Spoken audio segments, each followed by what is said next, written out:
Hey everybody, I'm Tara with FC&A, and today I want to show you how you can create your own scent jar. I love these. They're simple and easy because they give you the option to infuse the scent of your choice.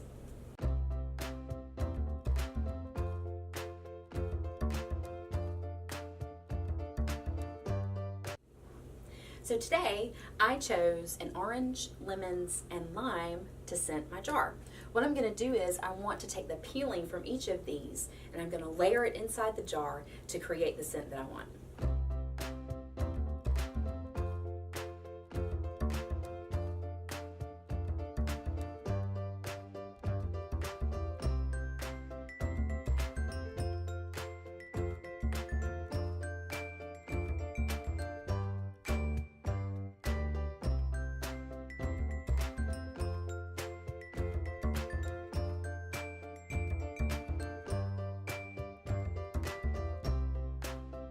Now you have an easy scented jar that you can create over and over again with different scents that won't waste time or money.